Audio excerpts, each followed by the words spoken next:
In the spring of 1968, whispers tore through the pits like wildfire. Smokey Yunick was back, and he'd brought something illegal to Daytona. A black and gold Camaro, unlike anything Chevrolet dared to build, engineered in darkness, hiding tricks no rulebook could catch. Tuned by the maddest genius in racing, later this car would be owned and raced by Don Yenko himself. This wasn't just a car. It was a loaded weapon aimed straight at NASCAR's heart. A machine born of defiance, forbidden engineering, and one man's obsession with bending reality and the rules to his will.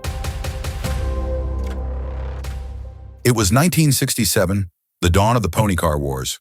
Ford had already lit the fuse with the Mustang, and Chevrolet was ready to fight back. But the battlefield wasn't just the showroom floor. It stretched to Le Mans, Daytona, and Bonneville. And somewhere in that chaos, one man, one brilliant, rebellious genius, would rewrite the rulebook of American motorsport. That man was Henry "Smokey" Yunick, mechanic, innovator, trickster. A man both feared and admired, hated and revered, often in the same breath. Smokey didn't just bend the rules, he dismantled them, studied their bones, and rebuilt them in ways no one else dared to imagine. And his weapon of choice? A mysterious black Camaro car, number 13, a machine so infamous that, decades later, historians still argue over exactly what it was and what it wasn't. The beginning of a legend. Smokey Yunick wasn't like other mechanics. While most men turned wrenches, Smokey turned loopholes. To him, every racing rulebook was a cryptic puzzle begging to be solved, and the brand new 1967 Camaro had just handed him the cipher. Chevy's latest creation was sleek, low, and inherently fast. A weapon born to slice through air and carry speed where others faltered. Its wide stance, lightweight frame, and generous engine bay made it versatile enough to house both small block and big block V8s. But where engineers saw potential, Smokey saw something more. A blank canvas to obliterate over 300 FIA and USEC production speed records across 2 displacement classes. And maybe, just maybe, to humiliate Ford's growing Trans Am dominance along the way. Smokey Yunick had a bold vision, and to make it possible, he knew he needed more than just stock power. He set out to build 2 beasts, one engineered for precision and the other for sheer brute force. The first was a 445 horsepower small block, quick revving and relentless, while the second was a disguised 540 horsepower big block, cleverly presented as optional heavy-duty parts available through Chevrolet catalogs. On paper, everything appeared perfectly legal.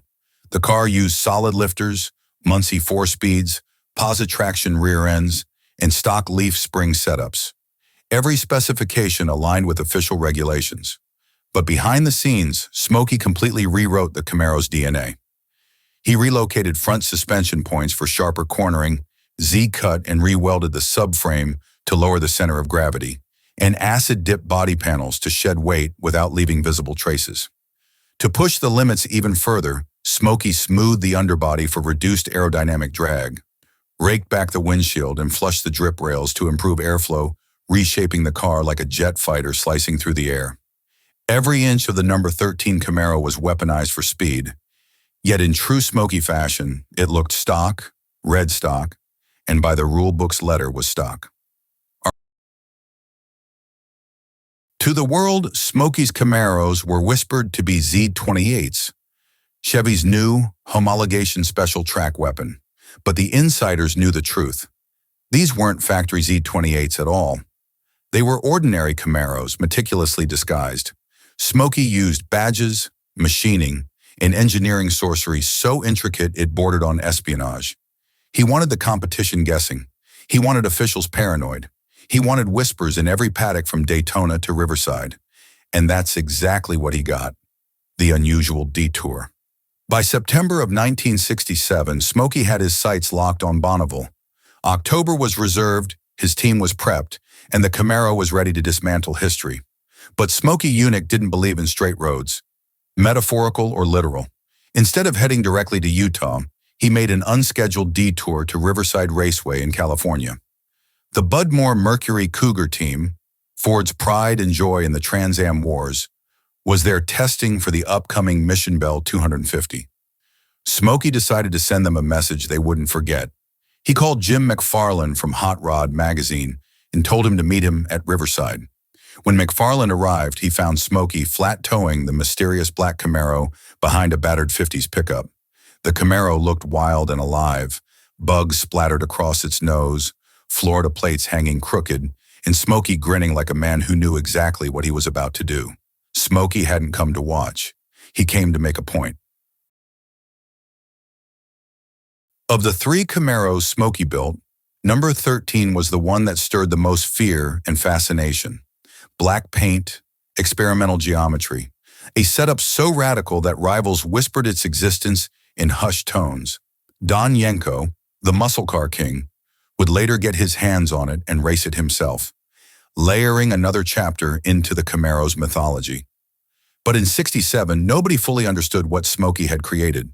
Some swore the Camaro contained prototype GM parts the company hadn't yet released, hidden technology that gave it an advantage over every other car on the track.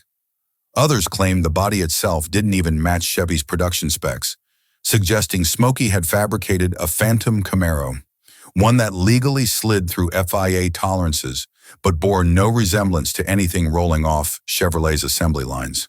The whispers grew louder. NASCAR officials were suspicious. Rival teams were terrified. And Smokey Yunick? He was thriving. Tension builds. As October approached, the tension was unbearable. Smokey's Bonneville attempt wasn't just another record run.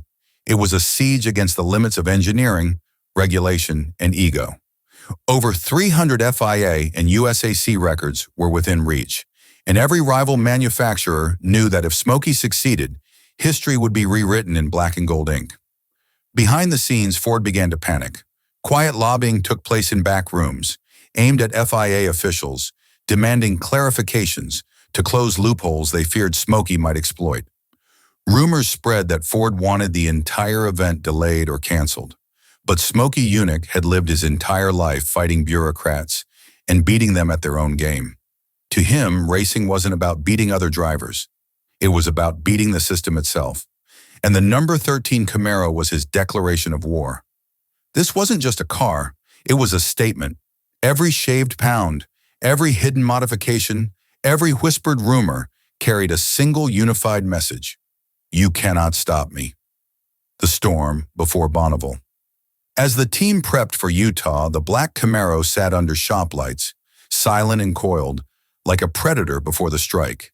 Mechanics tuned carburetors with steady hands, swapping gears and balancing cams as Smokey leaned against the workbench, smoke curling into the dim air. He didn't pace, he didn't shout, he didn't explain. Because Smokey Yunick already knew how this story would start. Ford thought they were ready to defend their dominance. The FIA thought they understood the rules well enough to contain him. Rival teams thought they had the resources, the engineering, and the muscle to stand a chance. They were wrong. Bonneville was waiting. The salt flats would decide everything. Smokey was ready to unleash the beast. Ford was ready to stop him. And somewhere in the shadows, Don Yenko had already placed his bets on the Camaro's success, knowing that if Smokey's plan worked, the number 13 car would become legend. What came next wasn't just a race, it was a revolution. A storm was coming, one that would blur the line between genius and sabotage, between engineering and rebellion. And Smokey Yunick was about to step into it head first. The 1967 Camaro number 13 sat outside Smokey Yunick's Daytona Beach shop, its black and gold paint glowing under harsh fluorescent light. Inside the garage, the air was thick with the sharp tang of oil and gasoline. Smokey, with his trademark cigar dangling lazily from his lips, wiped his hands on an oil-stained rag, his mind already 10 steps ahead of everyone else. This wasn't just another car. This wasn't just another trip. Smokey Yunick never did anything by accident. Not the cars he built, not the records he broke, and definitely not the secrets he kept. What began as a simple cross-country drive would soon spiral into one of the most audacious, calculated, and defiant chapters in American motorsport history. By September of 1967, Smokey had a single goal: Bonneville. He had reserved October dates at the legendary Salt Flats, determined to etch his name and his Camaros into motorsport history forever. But SMOKEY YUNICK wasn't built to follow the straight roads, not even metaphorical ones. Somewhere between Daytona Beach and Utah, an idea sparked. Riverside International Raceway in California was calling. A battleground where the Bud Moore Mercury Cougar team had been making headlines and whispers of Ford dominance were growing louder every week. Without hesitation, SMOKEY changed course.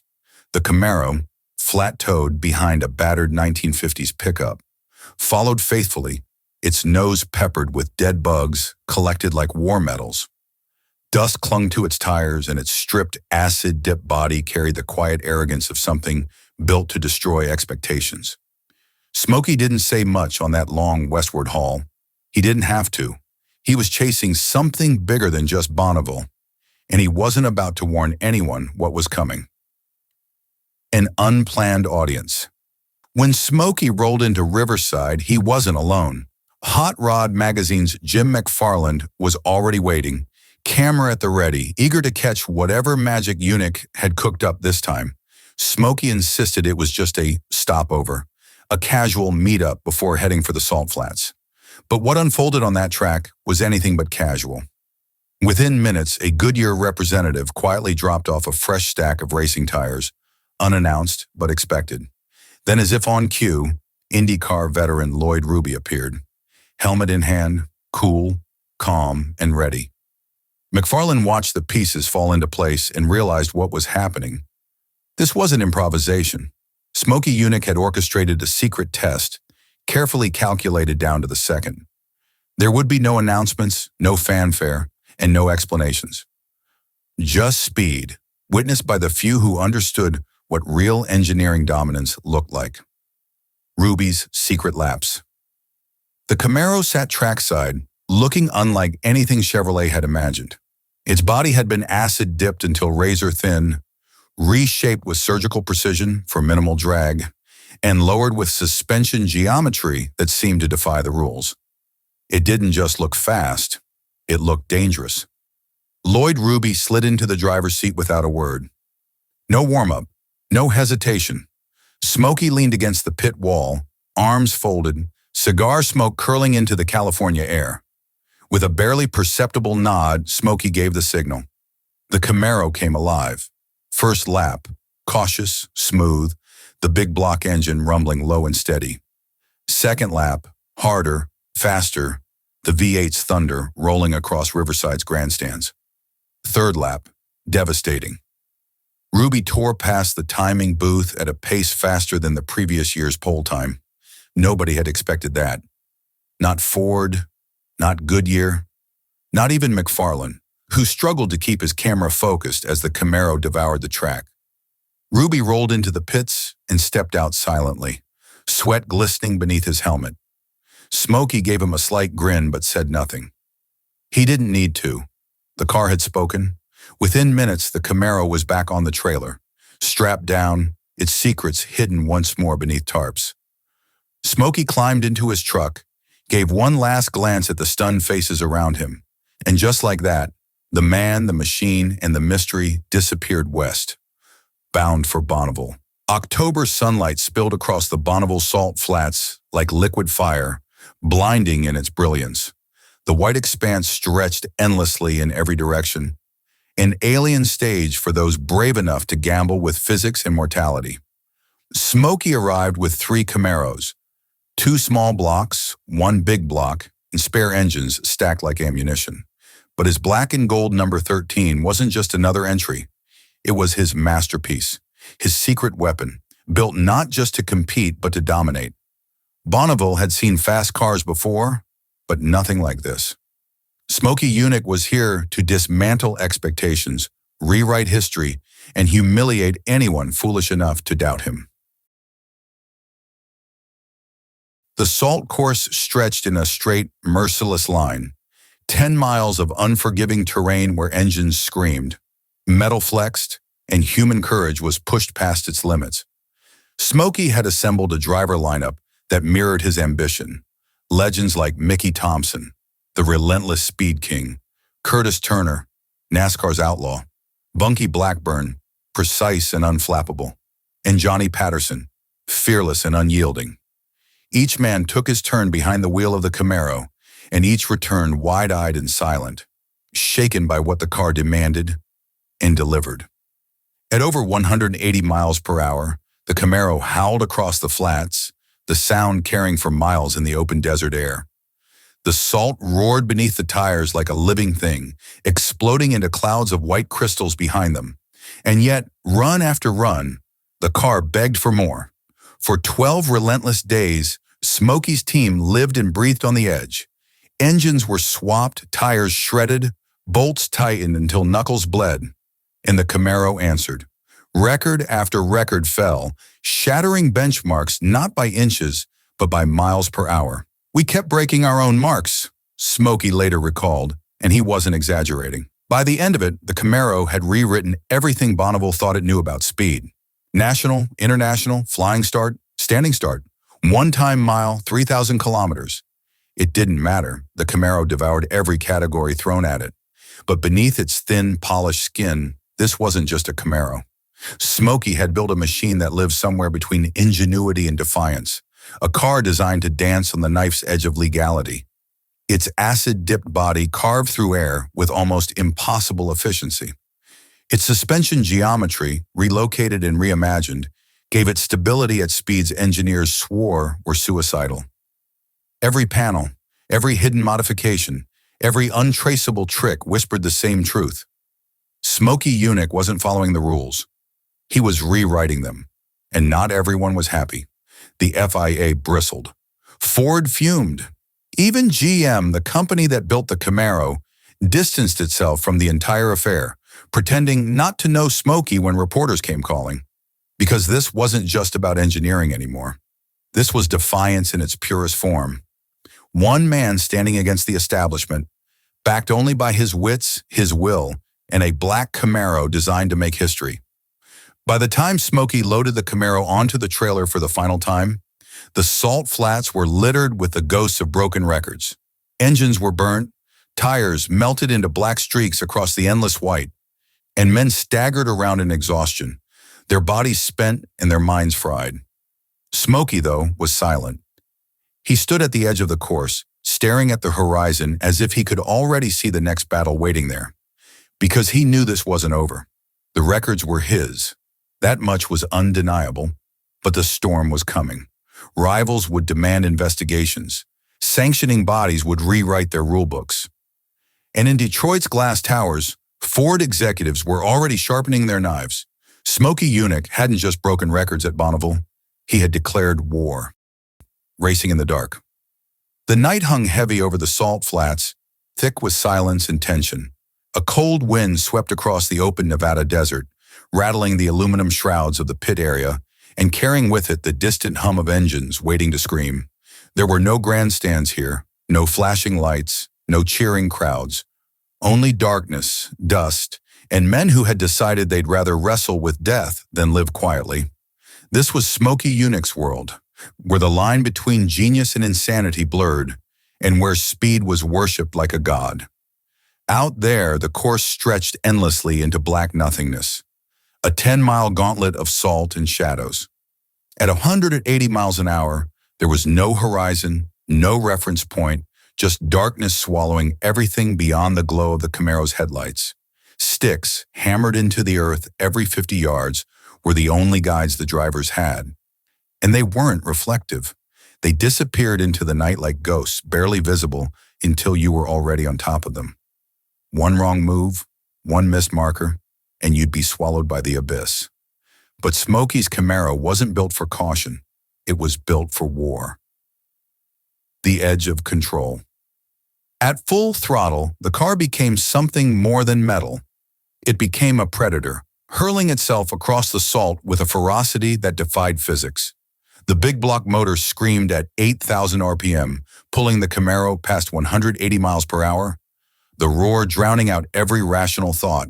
But with speed came danger, and the danger was relentless. Above 185 miles per hour on the straights, something terrifying began to happen. The drivers said they could feel it before they saw it. The front end would start to lift, weightless, the tires barely kissing the salt. Steering became guesswork. The car floated, shivering like it was trying to escape gravity itself. The salt flats had no walls, no barriers. If the Camaro took off, there was nothing between the driver and oblivion. Smokey knew it. He understood it better than anyone. But he didn't care. To him, racing wasn't about playing safe. It was about taking the rules of engineering, bending them until they screamed, and daring the universe to break first. The salt, the cold, and the clock. The nights were brutal. With no sun, the desert temperatures dropped like a stone, turning the flats into a frozen wasteland. Drivers would step out of the car with their breath steaming in the air, hands trembling from cold and adrenaline. The salt underfoot crunched like shattered glass, and yet the work never stopped. The engines hated the cold as much as the men did. Oil thickened, radiators refused to warm, and metal parts shrank and seized. Cars built for violence had to be coaxed to life like wounded beasts. Smokey, ever the mad scientist, started covering the stock radiators, wrapping them tight to trap heat until the engines clawed their way up to proper operating temperature. Only then could the flogging begin, the kind of relentless, punishing runs that tested the Camaro's limits and the men inside it. And yet, even in the freezing darkness, there was something alive out there. You could feel it. The tension, the obsession, the refusal to accept defeat. Every run was a battle, and every mile per hour gained was stolen from nature itself. Glory never came without blood, and Smokey's Camaro left plenty of wreckage behind.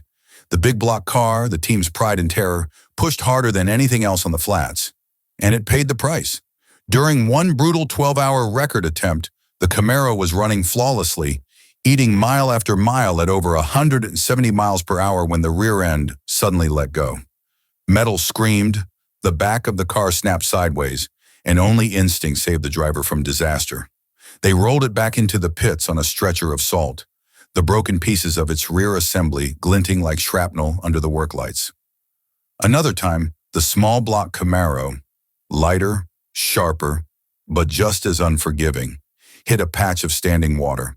At that speed, water was no different than ice. The car lurched, the tacks spiked, and in an instant, the engine over-revved, snapping a valve clean. The silence afterward was deafening, the kind of silence that tasted like failure. And then came the worst one. The big block had been flawless that night, holding a steady rhythm, pulling like a locomotive at over 8,000 RPM. Then, without warning, a valve floated. It was subtle at first, just a tremor in the motor's voice, and then catastrophic. A single valve slammed through a piston, shattering metal, heat, and pressure into chaos. The car coasted to a halt, smoke curling into the cold night. The men stood around it, silent, exhausted, their faces lit by the pale white glow of the moon. No one cursed, no one shouted.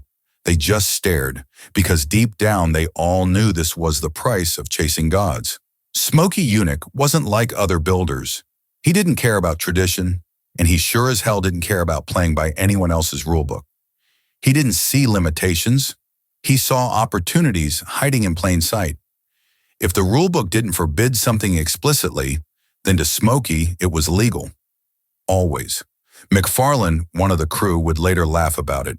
You know Smokey was a loner, but there's one thing he'd always say when he got into the rulebook, and that was, "They never said I couldn't." That was his religion. The man built cars the way outlaws rob banks. Not because it was easy, but because someone said it couldn't be done. Every sleepless night, every frozen hand, every destroyed engine, it wasn't just about breaking records. It was about breaking assumptions. Smokey didn't just want speed, he wanted dominance. He wanted to prove that cleverness and courage could beat resources and reputation. The dark hours. As the night stretched on, the Camaro roared back to life, rebuilt and reimagined under the brutal glow of the work lights. The drivers strapped themselves in, their faces pale but determined. Outside the car, the cold gnawed at exposed skin, but inside, the heat from the engine turned the cockpit into a furnace. It smelled of oil, salt, and something more primal, fear mixed with obsession. The headlights pierced the void, twin blades cutting through an ocean of darkness. And then, with a single nod from Smokey, the driver buried the throttle.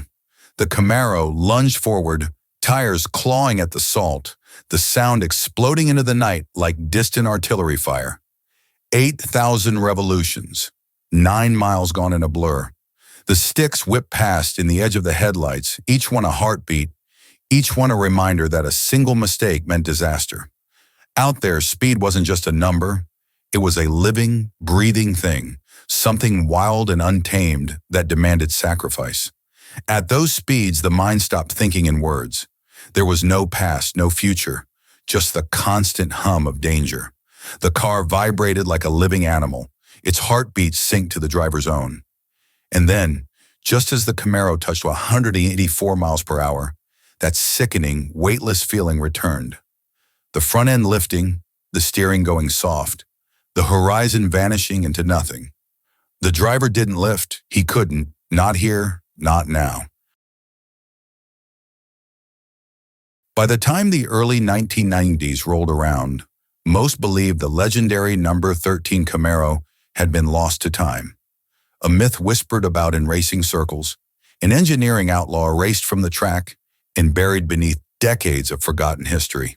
The car that once terrorized Sebring, ruled Daytona under Donyenko, and shattered Bonneville speed records had disappeared into obscurity, leaving only grainy photographs, dusty race sheets, and SMOKEY YUNICK's polarizing reputation behind.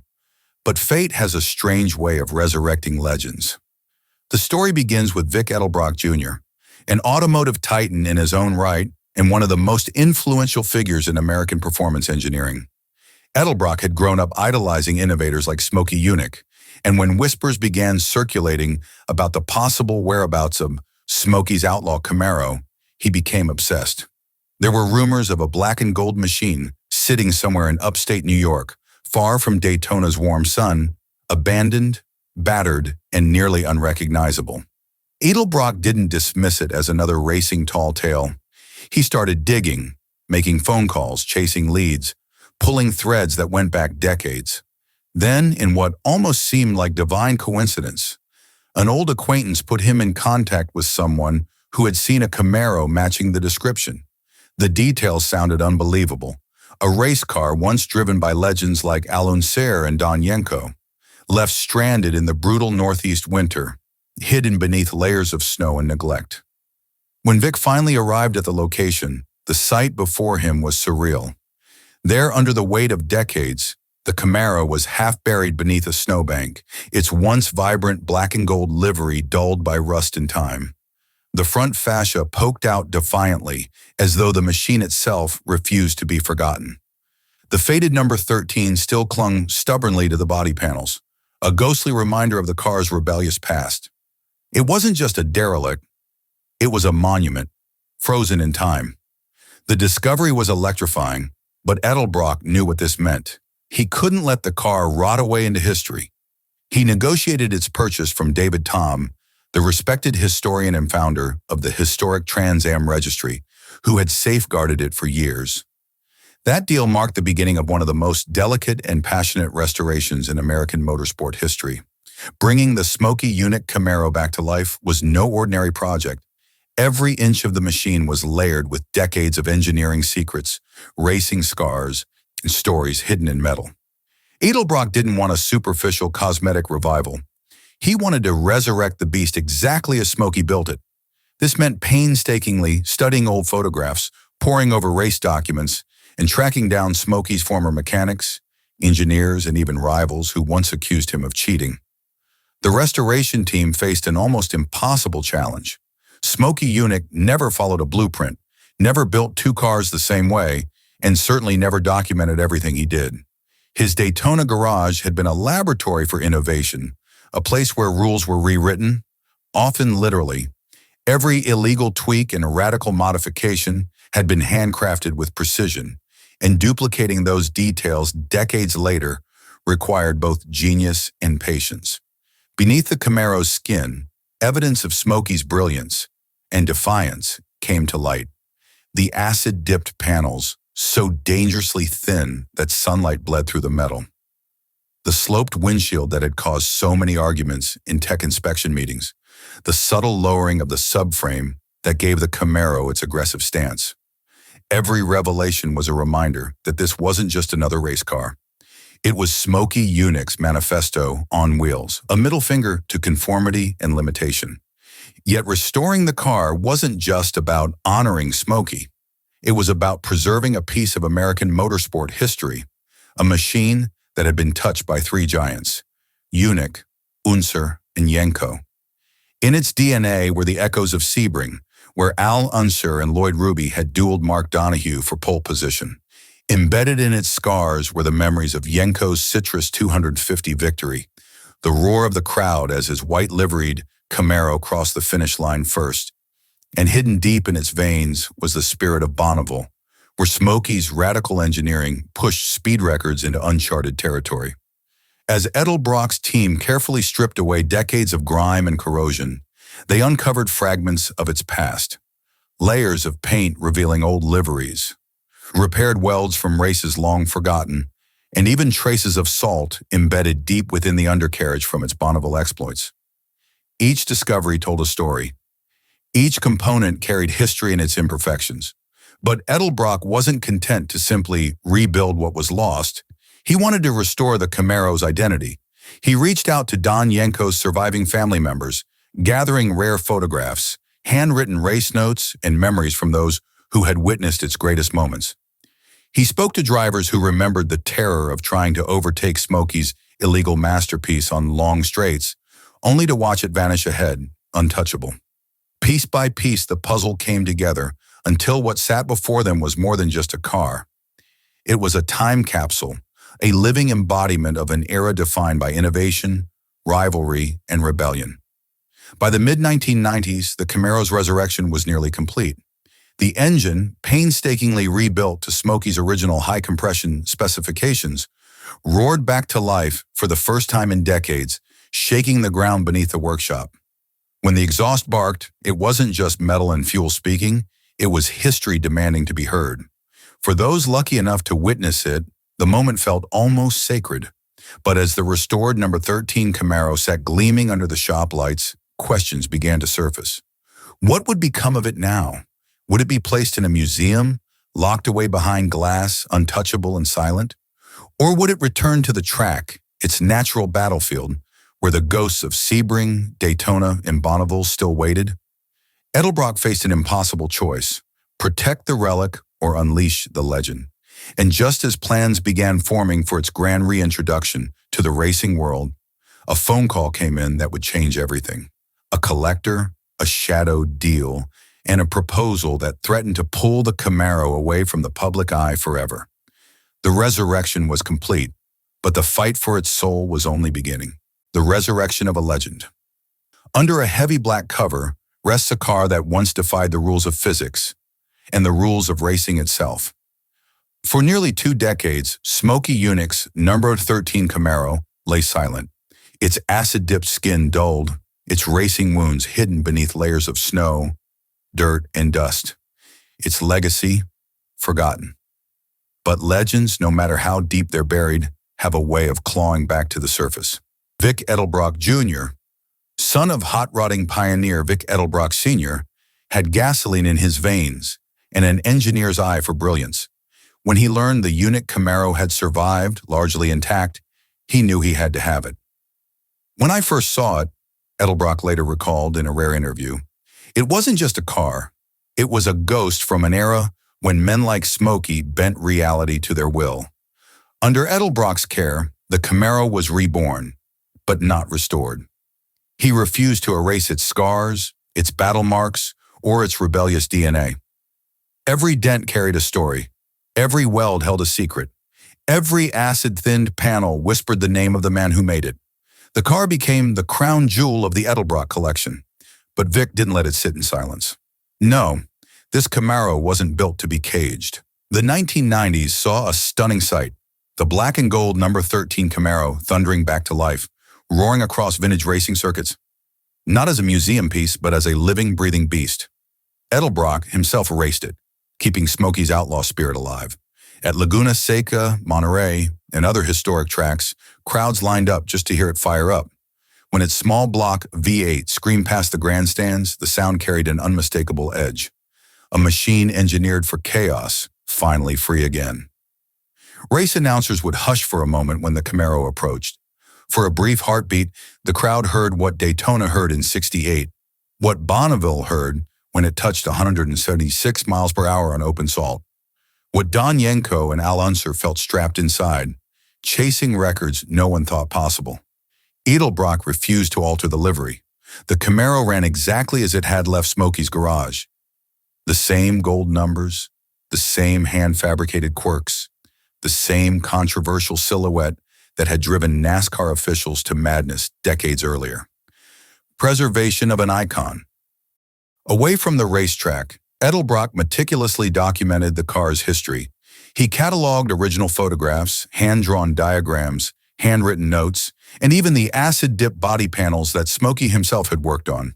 The Camaro was entered into the historic Trans Am registry, officially recorded as TA13, a permanent mark of its place in motorsport heritage.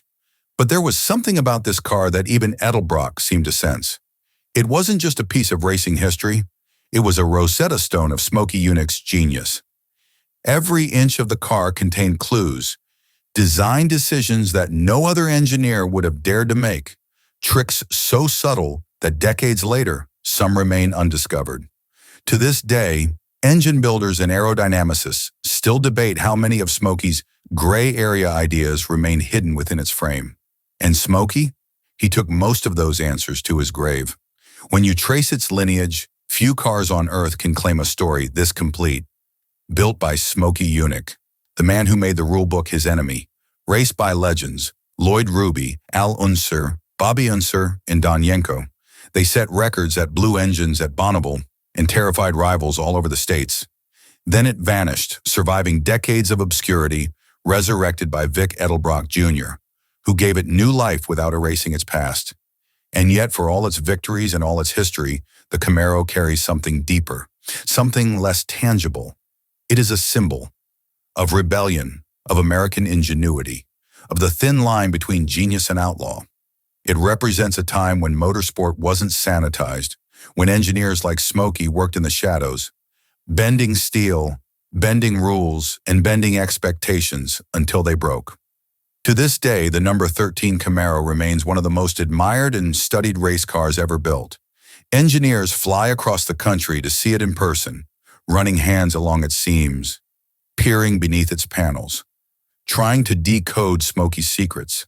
They measure the windshield rake, they examine the weld points, they study the suspension geometry that, somehow, allowed the car to slice through air more efficiently than anything else in its era. And yet one mystery refuses to die. Smokey once hinted, late in his life, that the Camaro had one trick nobody ever caught. He never said what it was. He never wrote it down. Some believe it was hidden in the fuel delivery system. Others insist it's buried deep in the acid-dipped chassis. And a few, those who knew Smokey best, swear it's something even bigger, something the racing world isn't ready to hear. Today, under the care of the Edelbrock family, the Camaro sits in a quiet, climate-controlled room. Visitors come and go. Some walk away shaking their heads, marveling at Smokey's genius. Others leave frustrated, convinced they've missed something, that the car is still hiding its last great secret. The camera closes in on the windshield. The gold 13 shimmers faintly under soft light. In the silence, you can almost hear Smokey's voice, laughing somewhere in the ether. They never said I couldn't. Because maybe, just maybe, this Camaro still has one more story left to tell. This is Paul from Rare Car Stories.